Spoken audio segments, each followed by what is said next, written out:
আসসালামু আলাইকুম। ওয়েলকাম করছি আমার ফেসবুক পেজে, আর সাথে আছে আমি মোহাম্মদ ইকলাস শেখ। আসলে বর্তমানে খুব আলোচিত একটি বিষয় নিয়ে আমরা সোশ্যাল মিডিয়ায় অনেক কিছুই দেখতে পাচ্ছি যে রৌদ্রের তাপে ডিম ভাজা হচ্ছে।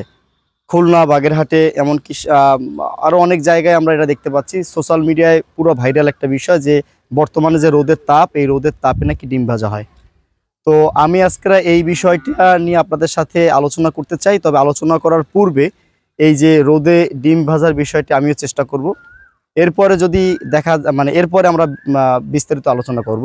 আমি সাথে আপনারা আহ, যদি দেখেন যে আমি একটা ডিম ভাজার একটা পাত্র নিয়ে এসেছি, সাথে একটি খুন্তি আছে যেটাকে বলা হয়, যেটা দিয়ে ডিম নাড়াচাড়া করবে, এবং একটি ডিম, তার সাথে সয়াবিন তেল নিয়ে এসেছি। আমি এই তেল দিয়ে আমরা ডিম ভাজার চেষ্টা করব। দেখব যে ডিম আসলে আমি উত্তপ্ত একদম কঠিন রোদের ভিতরে এবং বালুর উপরে আছি। এই তাওয়াটা আসলে বালুর উপরে আছে, ডিম ভাজার পাত্রটা বালুর উপরে রাখা আছে। এখন দেখব যে এই বালু আদৌ যারা এই ভিডিও করছে তাদের এই রোদ্রে তাদের ডিম ভাজা হয় কিনা বা ডিম ভাজতে পারে কিনা, এই বিষয়টা আমি দেখব। আমি অল্প করে একটু তেল দেবো এখানে।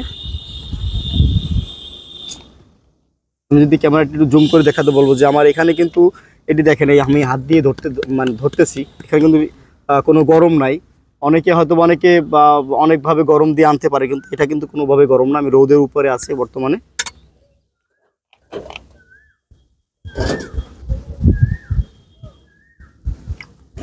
সামান্য পরিমাণ তেল দিলাম।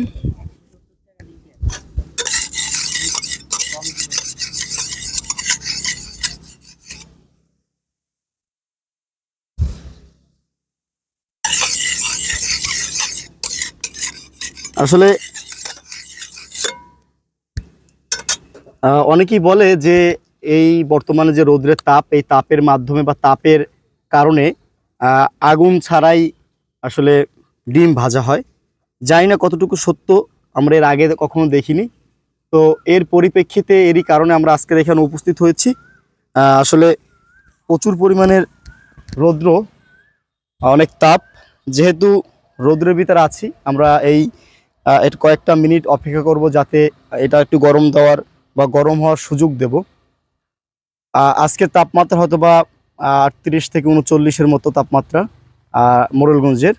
তো অনেকেই 41 তাপমাত্রা আসলে চেষ্টা করেছে বা দেখিয়েছে। আমরা সোশ্যাল মিডিয়া যেটা দেখতে পেয়েছি, ইউটিউব, ফেসবুক, তারপরে আপনার টিকটকেও কিন্তু আমরা ব্যাপকভাবে এই বিষয়টা দেখতে পাই যে রোদের তাপে ডিম ভাজা হয়, সেই ডিম আবার খাওয়াও হচ্ছে। আসলে আমরা চেষ্টা করব, দেখবো যে আদৌ সত্য কিনা যে রোদে ডিম ভাজা যায় কিনা। আমি কয়েকটা মিনিট সময় নেব, কারণ যেহেতু রোদে একটু তেল গরম হওয়ার সুযোগ করে দিতে হবে। যেহেতু আমরা গ্যাসে বলেন, চুলায় বলেন, কাঠ দিয়ে বলেন, আগুনে কিন্তু আমরা তেল দিয়ে কিন্তু সাথে সাথে ডিম দিই না, একটু সময় দিই যাতে তেলটা গরম হয়। আমি এই বালুর উপরে দাঁড়িয়ে আছি, অনেক গরম। ক্যামেরাম্যান যারা আছে তাদেরকেও আসলে তাদের অনেক গরম লাগতেছে, আমি জানি। কারণ এই বালুর উপরে মানে কঠিন গরম। কিন্তু আমি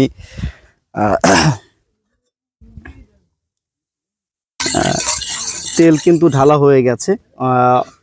আপনারা দেখতে পাচ্ছেন যে তেল তেল দিয়েছি আমরা এখানে। এখন এই যে আমার হাতে একটি ডিম আছে, আসলে জানি না আজকের এই ডিম তো বৃথা যায় কিনা।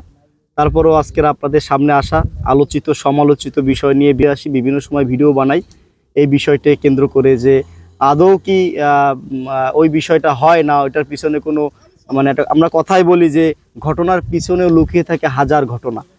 তো অনেকেই অনেক যাই হোক, আমরা বিস্তারিত পরে আলোচনা করবো। আগে দেখি যে আমাদের ডিম ভাজা হয় কিনা। যদি ডিম ভেজেই যায় তাহলে তাদের কথা সত্যি হলো, আর যদি ডিম না ভাজে তাহলে সে বিষয়ে আমরা আলোচনা করবো আরও। অনেক সময় আমরা অপেক্ষা করলাম। এবার আমার হাতে যে ডিমটি আছে, এই ডিমটি আমরা এই পাত্রে ঢালবো। দেখা যাক যে ডিমটি গরম হয় কিনা। আমি জুম করে দেখাতে বলবো আমার যে ক্যামেরাম্যান আছেন যে এইখানে আমি ডিমটি এখন ছাড়বো। ডিমটি হয় কিনা দেখা যাক।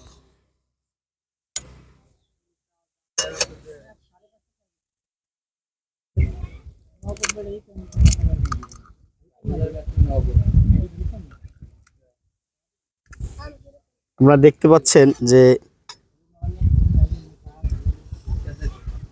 আমি কিন্তু এই গরম করা তেল এবং রোদ্রের ভিতর আমি আছি, অবস্থান করছি। আমি কিন্তু এই রোদ্রে বসেই এই পাত্রের বাচ্চা ডিমের যে পাত্রটি রয়েছে, পাত্রটি আমি বালুর উপর রেখেছি, গরম বালুর উপরে, রোদ্রের উপরে রেখেছি এবং দেখি, চেষ্টা করি, একটু সময় দেই, দেখি কি হয়। এখন পর্যন্ত কিন্তু ডিম আসলে ভাজার মতো কোনো কিছুই কিন্তু হয় না। এখন আপনারা দেখতে পাচ্ছেন ক্যামেরা হয়তোবা এখানে আপনারা দেখেন যে আমি কিন্তু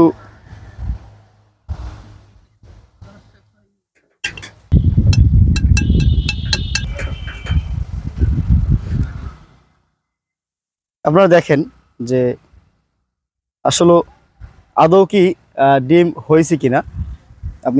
আমি ক্যামেরাম্যানকে দেখাবো, যে দেখাতে চাই যে এখানে একটু ভালো করে এই পাত্রের উপরে ফোকাস করবেন, যাতে বোঝা যায় যে ডিমটি হচ্ছে কিনা। যাই হোক, আমি এখন রোদে রাখবো, রোদে রাখলাম। এখন দেখা যাক পরবর্তীতে হয় কিনা। তো সর্বোপরি যে বিষয়টি হচ্ছে সেটি হলো যে রোদ্রে দাঁড়িয়ে অনেক আসলে যারা ইউটিউবিং করে, যারা আসলে এই ধরনের ভিডিও করে থাকেন, তারা আসলে ভিউ বাড়ানোর জন্য অনেক ধরনের অনেক কথা কিন্তু বলে থাকেন, যেটির প্রমাণ এই আমি একদম আপনাদের সম্মুখে ক্যামেরার সামনে এসে দিলাম। যে আমি এই এখন বাজে আপনার 12টা 15, অর্থাৎ একদমই দুপুরবেলা, তাপমাত্রা অনেক রয়েছে। এই তাপমাত্রায় বালুর উপরে ডিম ভাজার পাত্র এবং ডিম নিয়ে, সয়াবিন তেল নিয়ে আমি আপনাদের সামনে হাজির হয়েছি এবং দেখালাম যে এই রৌদ্রে আদৌ কি ডিম ভাজা সম্ভব কিনা। যারা এই ভিডিওটি দিয়ে আসলে সোশ্যাল মিডিয়া বা গণমাধ্যমে যারা এই ভিডিওগুলো ছড়িয়ে দিচ্ছেন, তারা কি করে, তারা আসলে এই তাওয়া, অর্থাৎ এই যে ডিম ভাজার পাত্র রয়েছে, পাত্রটি তারা হয়তো বা আগে গ্যাসের উপরে দিয়ে বা চুলার উপরে দিয়ে তারা এই পাত্রটাকে গরম করে, এরপরে আমাদের মতো এই ক্যামেরার সামনে নিয়ে আসার পরে এটা গরম দেওয়ার মতো একটা পরিবেশ সৃষ্টি করে এবং তারা স্কিপ করে ওইটা গরম করে তেলের ভিতরে এই ডিমটা ছেড়ে দেয়, যার ফলে ডিমটা হয়ে যায়। আদৌ আমি সরাসরি আপনাদের দেখালাম যে এই গরমে তাপমাত্রায়, এই 40, 42 বা 41 তাপমাত্রায় আদৌ কিন্তু আসলে ডিম ভাজা সম্ভব না, যেটা প্রমাণ আপনারা দেখলেন। আমি চেষ্টা করেছি আপনাদের দেখানোর জন্য। আমি আবারও রেখে দিয়েছি আমার পাশেই, যে শেষেও দেখাবো যে আদৌ কি হয়েছে কিনা, ডিম গরম হয়েছে কিনা, এই ডিম ভাজা হয়েছে কিনা এই রোদ্রে। এখন বিষয় হচ্ছে, যারা এই ধরনের আসলে গুজব ছড়াচ্ছেন, তারা আসলে একটু ভেবে দেখেন যে আমি এই রৌদ্রের ভিতরে দাঁড়িয়ে আছি। একটা ডিম হওয়ার জন্য দরকার আগুনের যে পরিমাণ তাপ, অর্থাৎ তেল যে পরিমাণ গরম হওয়া দরকার, সেই তেলটা যদি কারো গায়ে লাগে, সাথে সাথে গাটা পুড়ে যায়। আর সেই আপনারাই বলছেন যে এই তেল দিয়ে আপনার এই রোদে তেল গরম দিয়ে আপনার ডিম ভেজে নিচ্ছেন, এত পরিমাণে গরম হচ্ছে ডিম, এত পরিমাণে রোদ, এত পরিমাণ বাইরে রোদ, আমিও ঘামাচ্ছি, আপনারা দেখতে পাচ্ছেন আমিও ঘামাচ্ছি। কিন্তু বিষয় হচ্ছে যে গরম একটা বিষয় বা তাপমাত্রা একটা বিষয়, কিন্তু আগুনের তাপ দিয়ে ডিম ভাজা আর একটা বিষয়। যারা এই কন্টেন্ট ক্রিয়েটর রয়েছেন, যারা এই ভিডিওগুলো করেন, যারা ইউটিউবিং করেন, যারা আসলে ভিউ ব্যবসা করেন, যার কারণে আপনারা প্রতিনিয়ত আমি এই ইদানিং দেখতে পাচ্ছি 41-42 তাপমাত্রা হওয়ার পরে আপনারা সবাই, অনেকেই আর কি, সবাই বলতে অনেকেই যারা এই ভিউ ব্যবসা করেন, তারা কিন্তু এই ডিম ভাজার একটা বিষয় কিন্তু আপনারা সবার সামনে নিয়ে এসেছেন যে রোদে নাকি ডিম ভাজা হচ্ছে। আসলে এটি মিথ্যা কথা। এই ধরনের ভিডিও যারা করে, এরা হয়তোবা দ্বিতীয় কোনো পদক্ষেপ গ্রহণ করে, অর্থাৎ ওই ডিমের পাত্রকে হয়তোবা আগে গরম করে নিয়ে আসেন, আর হয়তোবা গরম তেল নিয়ে আসেন, এরপরে পাত্রে রাখেন, ভিডিও স্টপ করে তারপরে সেই পাত্রে রাখা হয় এবং এরপরে এই ডিম দেওয়া হয়, যার ফলে ডিম গরম হয়ে যায়, ডিম ভাজা হয়ে যায়। দর্শক, হতাশ হবেন না। কোনো একটা আমরা বারবার বলে থাকি যে ঘটনার পিছনে লুকিয়ে থাকে হাজারো ঘটনা। আসলে আমরা ক্যামেরার সামনে যেটা দেখি 100% রাইট কিন্তু সেটা হয় না, অনেকটা 20% থাকে বা 100% ভুল থাকে আমরা ক্যামেরার সামনে যেটা দেখি। দর্শক, অচেতন নয়, সচেতন হন। আসসালামু আলাইকুম।